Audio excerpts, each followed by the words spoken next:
नमस्कार, आप देख रहे हैं 4 PM। मैं हूं आपके साथ सिमरन। इस बुलेटिन में हम बात करेंगे देश और दुनिया की तमाम बड़ी खबरों की, लेकिन उससे पहले एक नजर आज की मुख्य सुर्खियों पर।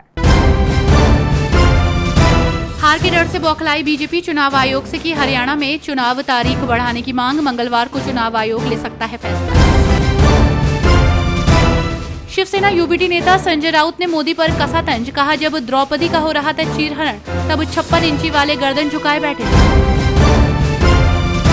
नई पेंशन स्कीम को लेकर मल्लिकार्जुन खड़गे का मोदी सरकार पर तंज। कहा, यूपीएस में यू का मतलब यू टर्न। दिल्ली में विधानसभा चुनाव से पहले आम आदमी पार्टी को लगा बड़ा झटका, 5 पार्षद बीजेपी में शामिल।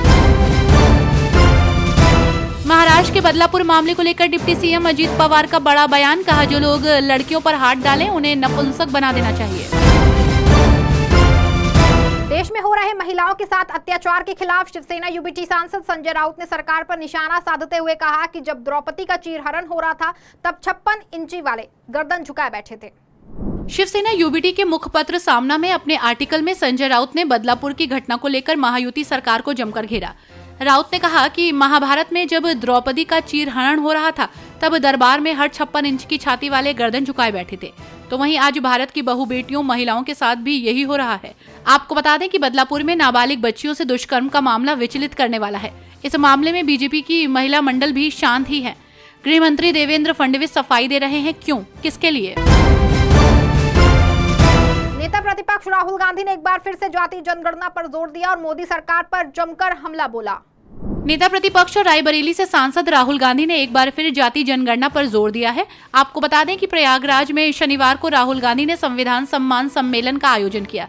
इस सम्मेलन के दौरान जाति जनगणना के महत्व की बात करते हुए नेता प्रतिपक्ष ने पीएम मोदी की सरकार पर जमकर हमला बोला। राहुल गांधी ने कहा कि मैंने मिस इंडिया की लिस्ट निकाली। आपको बता दें कि जातिगत जनगणना की जरूरत को सामने रखते हुए राहुल गांधी ने कहा कि 90% बहुजन, दलित, आदिवासी, ओबीसी, अल्पसंख्यक और गरीब सामान्य वर्ग के वो मेहनतकश और हुनरमंद लोग हैं जिनके अवसरों से वंचित होने की वजह से देश की क्षमता का पूरा इस्तेमाल नहीं हो पा रहा। ये स्थिति वैसी ही है जैसे 10 सिलेंडर के इंजन को सिर्फ 1 सिलेंडर से चलाया जाए और 9 का इस्तेमाल ही ना किया जाए। हरियाणा में आने वाले दिनों में विधानसभा चुनाव होने हैं, जिसको लेकर बड़ी जानकारी सामने आई है और भाजपा ने अपनी हार की डर से हरियाणा चुनाव तारीख बदलने की मांग की है। हरियाणा में आगामी विधानसभा चुनाव की तारीखों में बदलाव हो सकता है। जानकारी के मुताबिक राजनीतिक दलों की गुहार पर मंगलवार को निर्वाचन आयोग की बैठक में इस संबंध में फैसला लिया जा सकता है। आपको बता दें कि राज्य की सभी 90 सीटों के लिए एक ही चरण में मतदान होगा। हरियाणा में 1 अक्टूबर को वोट डाले जाएंगे और चुनाव नतीजे 4 अक्टूबर को मतगणना के बाद आएंगे। आपको बता दें कि भारतीय जनता पार्टी ने हरियाणा विधानसभा चुनाव के लिए मतदान की तारीख बदलने की मांग की है।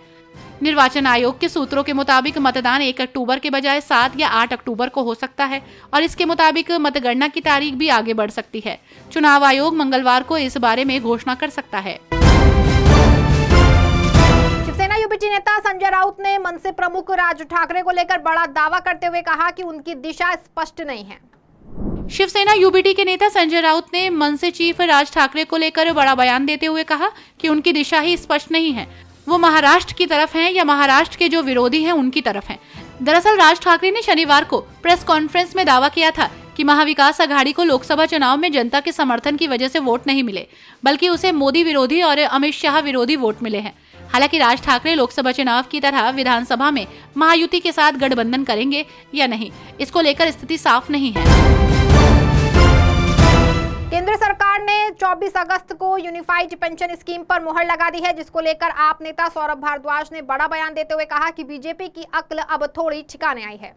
केंद्र सरकार ने 24 अगस्त को यूनिफाइड पेंशन स्कीम पर मुहर लगा दी है। अब सरकारी कर्मचारियों को नौकरी के बाद एक पेंशन दी जाएगी। ये योजना अगले साल अप्रैल महीने में शुरू होगी। आपको बता दें कि पीएम मोदी के तीसरे कार्यकाल की सरकारी कर्मचारियों के लिए ये सबसे बड़ी योजना है। हाल ही में जम्मू कश्मीर और हरियाणा के विधानसभा चुनाव की तारीखों का ऐलान किया गया है। इससे पहले ही ये योजना लागू की गई है, तो वहीं अब इसको लेकर आप के नेता और स्वास्थ्य मंत्री सौरभ भारद्वाज ने स्कीम को लेकर बयान दिया। आपको बता दें कि यूपीएस पर दिल्ली सरकार में मंत्री सौरभ भारद्वाज ने कहा कि ये बात तो साबित हो गई कि देश की तमाम पार्टियां और विपक्षी दल जो कह रहे थे वो बात सही थी। विपक्षी दल जनता की आवाज बुलंद कर रहे थे और केंद्र सरकार झूठे अहंकार में केंद्र सरकार के ही सभी कर्मचारियों को दबा रही थी। जिस तरीके से केंद्र सरकार के कर्मचारियों ने इस बार भाजपा के खिलाफ वोट किए, उससे भाजपा की अक्ल थोड़ी ठिकाने आई है। महाराष्ट्र के बदलापुर में 2 बच्चियों के साथ हुए यौन उत्पीड़न मामले को लेकर अजित पवार ने बड़ा बयान देते हुए कहा कि ऐसे आरोपियों को नपुंसक बना देना चाहिए, जिससे कोई भी दोबारा इस तरह के अपराध को करने से डरे। महाराष्ट्र के बदलापुर के एक स्कूल में 2 बच्चियों के कथित यौन उत्पीड़न मामले में प्रदेश की सियासत गरमाई हुई है। इस बीच प्रदेश के डिप्टी सीएम और एनसीपी प्रमुख अजित पवार ने कहा कि लड़कियों के खिलाफ अपराध करने वालों को नपुंसक बना देना चाहिए। जो लोग हमारी लड़कियों पर हाथ डालते हैं, उन्हें कानून से ऐसी सजा मिलनी चाहिए कि वो दूसरी बार अपराध करने की सोच भी ना पाएं। महाराष्ट्र के डिप्टी सीएम ने आगे कहा कि मेरी भाषा में कहे तो मैं कहूंगा कि उन्हें नपुंसक कर दिया जाना चाहिए, ताकि अपराध को दोहराया ना जाए। इतने बेकार लोगों के साथ ऐसा ही किया जाना चाहिए। बसपा अध्यक्ष ओम प्रकाश राजभर ने बड़ा बयान देते हुए कहा कि जाति जनगणना के बिल को फाड़ने वाले लोग आज जनगणना की मांग कर रहे हैं। सुबह सपा अध्यक्ष ओम प्रकाश राजभर ने जाति जनगणना को लेकर विपक्षी दलों पर कड़ा प्रहार किया। उन्होंने कहा कि जो लोग पहले लोकसभा में जाति जनगणना के बिल को फाड़ रहे थे, वे आज इसकी मांग कर रहे हैं। राहुल जी शायद ये भूल गए कि कांग्रेस की 60 साल तक प्रदेश में सरकार रही। उस समय सत्ता में रहते हुए उन्होंने पिछड़ों और दलितों का हक छीना। सत्ता के चश्मे से सूखी घास भी हरी दिखती है, लेकिन सत्ता से बेदखल होने के बाद वही घास सूखी नजर आती है। यदि उस समय इस पर काम किया होता तो आज ये नौबत नहीं आती। मोदी के बैकफुट पर आने को लेकर कांग्रेस अध्यक्ष मल्लिकार्जुन खड़गे ने निशाना साधा और कहा कि यूपीएस में यू का मतलब मोदी सरकार का यू टर्न है। पीएम नरेंद्र मोदी ने एकीकृत पेंशन योजना पर मुहर लगाने के बाद एक्स पर लिखा कि देश की प्रगति के लिए कड़ी मेहनत करने वाले सभी सरकारी कर्मचारियों पर हमें गर्व है। यूपीएस का कदम उनके कल्याण और सुरक्षित भविष्य के लिए हमारी सरकार की प्रतिबद्धता को दिखाता है।